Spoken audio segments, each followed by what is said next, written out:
ఆయన కొరకు జీవిస్తున్న నీవు నీ కొరకు ఆలోచనలో ఉంటాడు.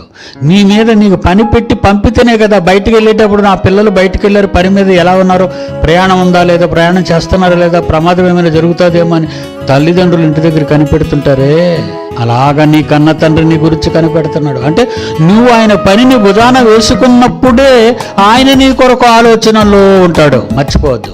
నువ్వు ఏ పని చేయకుండా ఇంట్లో పడి ఉన్నావు అనుకో, నీ గురించి ఎందుకు ఆలోచిస్తాడు? నీ గురించి ఎందుకు ఆలోచించాలి చెప్పు? ఏ పని మీద ఉన్నావు నీవు నిజముగా దేవుని పని మీద ఆధారపడి వెళ్తున్నావా? నువ్వు నిజముగా తండ్రి పని భుజాన వేసుకున్నావా? వేసుకుంటే ఆయన ఆలోచనలోనే ఉంటావు. ఆయన ఆలోచనలో ఉంటావు. నీవు ఏ వాక్యం చెబుతుంది?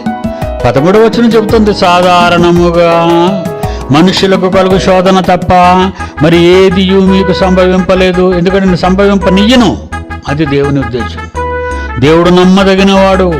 మీరు సహింపగలిగినంత కంటే ఎక్కువగా ఆయన మిమ్మల్ని శోధింపబడి నీయడు.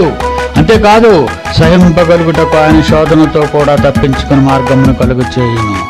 ఆయన పనిని భుజాన వేసుకుని మోస్తున్న నీ మీదే ఆయన ఆలోచన అన్నప్పుడు దేవుని పనిలో లేకుండా, దేవుని పని చేయకుండా సోమరులుగా ఇళ్ల దగ్గర మీ కుటుంబాల పనుల్లో, మీ బంధువుల పనుల్లో, మీ చుట్టాల పనుల్లో బ్రతుకుతారంటారా? సిగ్గుమాలిన జీవితం అది.